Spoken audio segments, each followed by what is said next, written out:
This year, we celebrate 100 years since the discovery of beneficial nematodes by Dr. Steiner. In this short documentary series, we discover the world and impact of these small natural helpers. Welcome to the fascinating world of the microscopic roundworms that changed agriculture. Anton Kraus was a research assistant at the Forestry University in Germany. He encountered a massive outbreak of a webworm on Norway spruces during an excursion to a forest in the Egg Mountains.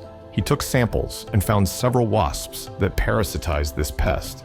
Kraus found a nymph infected by a nematode and sent it to Gotthold Steiner, a renowned nematologist from Switzerland.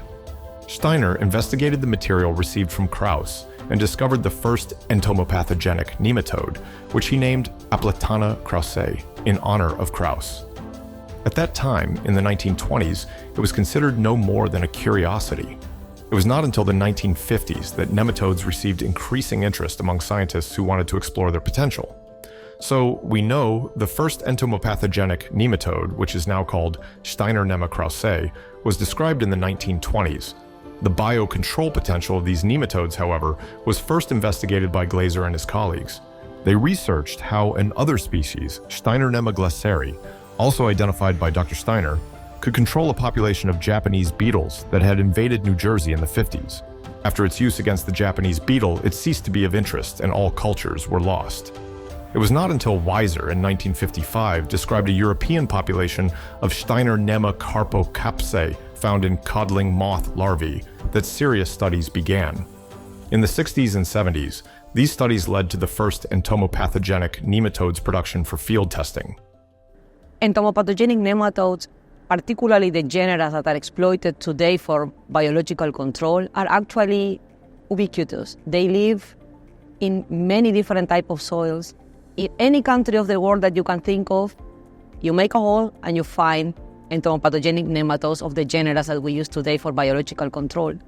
They can control pests across all different types of crops, indoors, outdoors, in pots, in the soil, under very different climatic conditions.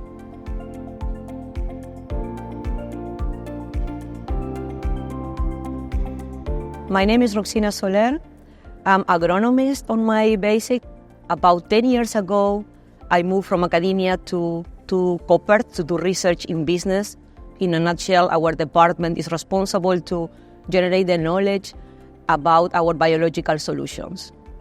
Biological control in agriculture, if you think in pest control by using natural enemies, insect parasitoids and mites overall, you can think of a date of 50 plus years. If you think on control of other threats for the crops, like diseases, and then you need other players to control them, like microbes, then we come closer and closer to the current times. Compared to natural enemies, microbials are the youngest sister or brother of it. It's really lately that their importance is being truly understood and their potential is being uncovered. In the agricultural setting, nematodes are these soft-body, non-segmented worms that lives in the soil.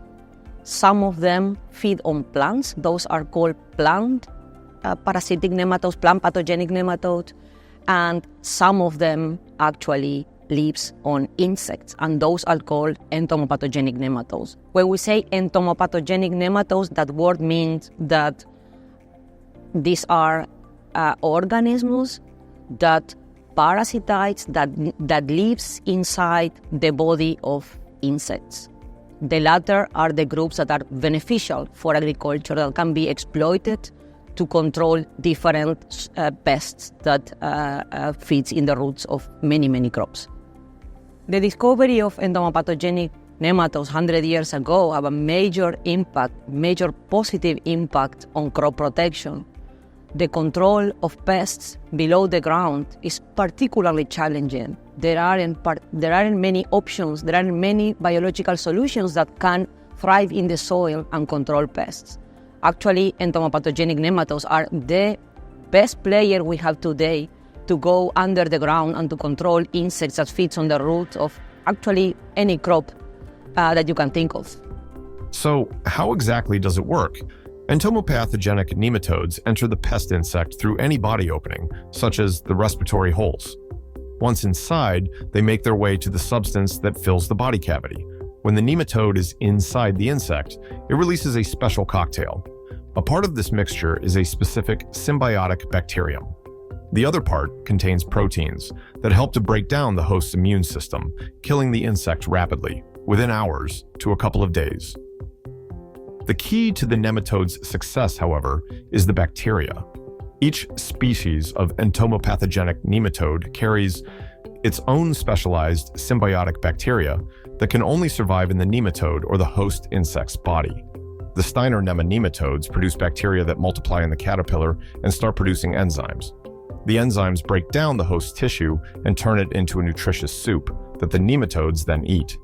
When sensing this nutrient-rich environment, the nematodes develop into adults of both sexes. After mating, eggs are produced, and a new generation of nematodes hatch. Where the chances lie with entomopathogenic nematodes? Well, today we are only seeing the tip of the iceberg. They are being used, but only to control limited number of pests in very specific regions, mainly below the ground. So definitely we can expand in terms of number of species that we could reach, number of pests that we can reach below the ground, and certainly the above ground domain that is completely unexploited today is really just starting. In the next episode, we talk about a whole other side of the nematode coin, production. Because producing nematodes is anything but easy. Still, somehow, we've managed well. The first start was only about 50 milliliters. Then we transferred that to a 10-liter fermenter. And then we changed to a 100-liter.